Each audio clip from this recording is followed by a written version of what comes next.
আসসালামু আলাইকুম। সবাইকে স্বাগত জানাচ্ছি আমার দেশ লেট নাইট নিউজে। সঙ্গে আছি নাইমুল ইসলাম। শুরুতে জানিয়ে দেব সংবাদ শিরোনাম। ইরানের তেল, বিদ্যুৎ, পানির উৎস ধ্বংসের হুমকি ট্রাম্পের। এই যুদ্ধ আমাদের না, আমরা এতে জড়াবো না, বললেন ব্রিটিশ প্রধানমন্ত্রী। ইরান যুদ্ধে সামরিক লক্ষ্য অর্জনই আমাদের প্রধান লক্ষ্য, মার্কিন পররাষ্ট্রমন্ত্রী। ইরানি রাষ্ট্রদূত লেবানন ছাড়বেন না, ইরানের পররাষ্ট্র মন্ত্রণালয়। পরমাণু বোমা নিয়ে সিদ্ধান্ত জানালো ইরান। সাবেক ডিআইজি আব্দুল জলিল গ্রেপ্তার। দর্শক, এতক্ষণ শুনছিলেন শিরোনাম, এবার জানিয়ে দিচ্ছি বিস্তারিত। তেহরান যদি অবিলম্বে হরমুজ প্রণালী খুলে না দেয়, তাহলে ইরানের বিদ্যুৎ কেন্দ্র, তেলকূপ এবং কৌশলগতভাবে গুরুত্বপূর্ণ খার্ক দ্বীপ সহ দেশটির বেসামরিক জ্বালানি অবকাঠামো লক্ষ্য করে হামলা চালানোর হুমকি দিয়েছে যুক্তরাষ্ট্রের প্রেসিডেন্ট ডোনাল্ড ট্রাম্প। নিজের সামাজিক যোগাযোগ মাধ্যম ট্রুথ সোশ্যালে দেওয়া এক পোস্টে ট্রাম্প হুঁশিয়ারি দিয়ে বলেন, কোনো চুক্তিতে পৌঁছানো সম্ভব না হলে ইরানের সামরিক পদক্ষেপ আরও জোরদার করা হবে। ট্রাম্প লিখেছেন, অনেক অগ্রগতি হয়েছে, কিন্তু যদি কোনো কারণে দ্রুতই কোনো চুক্তিতে পৌঁছানো না যায়, যা সম্ভবত হবে, এবং যদি হরমুজ প্রণালী অবিলম্বে বাণিজ্যের জন্য উন্মুক্ত করে দেওয়া না হয়, তাহলে আমরা ইরানের সব বিদ্যুৎ উৎপাদন কেন্দ্র, তেলকূপ এবং খার্ক দ্বীপ বোমা মেরে পুরোপুরি উড়িয়ে দিয়ে সেখানে আমাদের এই চমৎকার অবস্থান শেষ করব। ইরানের অপরিশোধিত তেল রপ্তানির প্রায় 90% সম্পন্ন হয় কৌশলগতভাবে গুরুত্বপূর্ণ খার্ক দ্বীপের মাধ্যমে। এই তেলের বড় অংশ চীনসহ এশিয়ার বিভিন্ন দেশের বাজারে যায়। আয়তনে মাত্র 8 কিলোমিটার দীর্ঘ এবং 4 থেকে 5 কিলোমিটার প্রস্থের এই ক্ষুদ্র দ্বীপটিতে রয়েছে বিশাল সব অবকাঠামো, যার মধ্যে তেলের বিশাল মজুদ ট্যাঙ্ক, পাইপলাইন এবং সমুদ্র তীরবর্তী লোডিং টার্মিনাল অন্যতম। গভীর সমুদ্র বন্দরের সুবিধা থাকায় দ্বীপটি থেকে প্রতিদিন প্রায় 13 থেকে 16 লাখ ব্যারেল অপরিশোধিত তেল বড় বড় ট্যাঙ্কারে লোড করা সম্ভব হয়। যুক্তরাজ্যের প্রধানমন্ত্রী কিয়ার স্টারমার বলেছেন, ব্রিটিশ বাহিনী ইরানের ভূখণ্ডে প্রবেশ করবে না। মধ্যপ্রাচ্যের যুদ্ধে ব্রিটিশ সেনা পাঠানোর সম্ভাবনা আছে কিনা এ নিয়ে একজন সাংবাদিকের করা একটি প্রশ্নের জবাবে তিনি বলেন, এই যুদ্ধ আমাদের না, আমরা এতে জড়াবো না। ব্রিটিশ প্রধানমন্ত্রী তার অবস্থান তুলে ধরে বলেন, যুদ্ধ চলাকালে যুক্তরাজ্য প্রতিরক্ষামূলক ব্যবস্থা নিচ্ছে যাতে ব্রিটিশ নাগরিকদের জীবন, যুক্তরাজ্যের স্বার্থ এবং আমাদের আঞ্চলিক মিত্রদের সুরক্ষা নিশ্চিত করা যায়। স্টারমার আরও জানান, যুক্তরাজ্য নিজেদের স্বার্থ রক্ষা এবং হরমুজ প্রণালী পুনরায় চালু করার জন্য চেষ্টা করবে, তবে তিনি জোর দিয়ে বলেন, আমাদেরকে কোনোভাবেই এই যুদ্ধে জড়ানো যাবে না। ইরানে যুক্তরাষ্ট্র ও ইসরায়েলের যৌথ সামরিক অভিযানে সুনির্দিষ্ট লক্ষ্যগুলো অর্জন করাই এখন ওয়াশিংটনের প্রধান মনোযোগের বিষয় বলে জানিয়েছেন মার্কিন পররাষ্ট্রমন্ত্রী মার্কো রুবিও। আজ আল জাজিরাকে দেওয়া এক সাক্ষাৎকারে তিনি এ মন্তব্য করেন।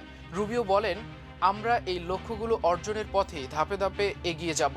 তবে প্রেসিডেন্ট ডোনাল্ড ট্রাম্প এই যুদ্ধের চূড়ান্ত লক্ষ্য সম্পর্কে বিভিন্ন সময়ে এক এক ধরনের বক্তব্য দিয়ে আসছেন। তার এই পরস্পর বিরোধী লক্ষ্যগুলোর মধ্যে রয়েছে ইরানের আঞ্চলিক সামরিক শক্তি ধ্বংস করা, দেশটির শীর্ষ নেতৃত্বকে সরিয়ে দেওয়া, ইরানের সরকার বিরোধী বিক্ষোভ উস্কে দেওয়া, তাদের পারমাণবিক কর্মসূচি পুরোপুরি বন্ধ করা এবং শেষ পর্যন্ত দেশটিতে রেজিম চেঞ্জ বা শাসন ব্যবস্থায় পরিবর্তন আনা।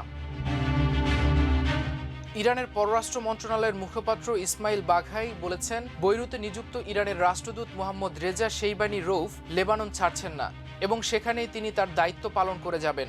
যদিও গত সপ্তাহে লেবাননের সরকার মোহাম্মদ রেজা শেইবানি রৌফকে বহিষ্কার করেছিল এবং দেশ ছাড়ার নির্দেশ দিয়েছিল। ইসমাইল বাঘাই সাপ্তাহিক সংবাদ সম্মেলনে বলেন, লেবাননে আমাদের দূতাবাস খোলা রয়েছে এবং সংশ্লিষ্ট পক্ষগুলোর সঙ্গে হওয়া আলোচনার ভিত্তিতে সিদ্ধান্ত নেওয়া হয়েছে যে আমাদের রাষ্ট্রদূত বৈরুতে ইরানের রাষ্ট্রদূত হিসেবেই তার কাজ চালিয়ে যাবেন এবং তিনি তার বাসভবনেই অবস্থান করবেন। ইরান কখনো পরমাণু অস্ত্র তৈরির চেষ্টা করেনি এবং ভবিষ্যতেও তেমন কোনো পরিকল্পনা তাদের নেই বলে জানিয়েছেন দেশটির পররাষ্ট্র মন্ত্রণালয়ের মুখপাত্র ইসমাইল বাঘাই। আজ সোমবার ইরানের এক সংবাদ সম্মেলনে তিনি এই মন্তব্য করেন। বাঘাই জানান, পরমাণু অস্ত্র বিস্তার রোধ চুক্তিতে সই করে ইরান আসলে কতটা সুফল পাচ্ছে তা নিয়ে দেশটির পার্লামেন্ট এবং সাধারণ জনগণের মধ্যে গভীর উদ্বেগ ও সংশয় তৈরি হয়েছে। 1970 সালে কার্যকর হওয়া এই আন্তর্জাতিক চুক্তির মূল লক্ষ্য হল পরমাণু অস্ত্রের বিস্তার রোধ করা। তবে এই চুক্তি সদস্য দেশগুলোকে শান্তিপূর্ণ কাজে ব্যবহারের জন্য পরমাণু শক্তি নিয়ে গবেষণা ও উন্নয়নের অধিকার দেয়া। মুখপাত্র বাঘাই বলেন, ইরান এখনও এই চুক্তির সদস্য হিসেবে এতে পূর্ণ প্রতিশ্রুতিবদ্ধ। তবে চুক্তির আওতায় দেশ হিসেবে ইরানের যেসব অধিকার পাওয়ার কথা তা আসলে তারা ভোগ করতে পারছে কিনা সেটি এখন বড় প্রশ্ন হয়ে দাঁড়িয়েছে। তেহরান বরাবরই দাবি করে আসছে যে তাদের পরমাণু কর্মসূচি পুরোপুরি শান্তিপূর্ণ। তবে যুক্তরাষ্ট্র দীর্ঘদিন ধরেই ইরানের এই দাবির বিরোধিতা করে আসছে এবং তেহরানের বিরুদ্ধে পরমাণু অস্ত্র তৈরির গোপন চেষ্টার অভিযোগ তুলে আসছে। উল্লেখ্য, গত বছর আন্তর্জাতিক পরমাণু শক্তি সংস্থার বোর্ড অব গভর্নেন্স এক প্রস্তাবে ইরানকে চুক্তির শর্ত লঙ্ঘনের দায়ে অভিযুক্ত করেছিল। মূলত সেই প্রেক্ষাপটেই চুক্তির কার্যকারিতা ও সুফল নিয়ে নতুন প্রশ্ন তুলল ইরান। পুলিশের সাবেক ডিআইজি আব্দুল জলিল মণ্ডলকে গ্রেপ্তার করেছে ঢাকা মহানগর গোয়েন্দা পুলিশ ডিবি। রাজধানীর শাপলা চত্বরে হেফাজতের উপর নৃশংস হত্যাযজ্ঞের অভিযোগের মামলায় তাকে গ্রেপ্তার করা হয়। সোমবার সন্ধ্যায় রাজধানীর ধানমন্ডিতে তার নিজ বাসভবন থেকে গ্রেপ্তার করা হয়। বিষয়টি নিশ্চিত করে ডিএমপির অতিরিক্ত পুলিশ কমিশনার মোহাম্মদ শফিকুল ইসলাম। বলেন, শাপলা চত্বরে হেফাজতের উপর হামলা ও হত্যা মামলায় তাকে গ্রেপ্তার করা হয়েছে। সন্ধ্যা 6টায় ধানমন্ডিতে তার নিজ বাসভবন থেকে তাকে গ্রেপ্তার করা হয়। এই বিষয়ে আইনি প্রক্রিয়া চলমান রয়েছে। জানা গেছে, আব্দুল জলিল মণ্ডলের বাড়ি পাবনা জেলায়। তিনি একসময় ডিএমপির অতিরিক্ত কমিশনার, চট্টগ্রাম মেট্রোপলিটন পুলিশের কমিশনার ছিলেন। পরবর্তীতে র্যাবের অতিরিক্ত মহাপরিচালক হন। দর্শক, এ ছিল আমার দেশ লেট নাইট নিউজে। এতক্ষণ সঙ্গে থাকার জন্য অশেষ কৃতজ্ঞতা। আল্লাহ হাফেজ।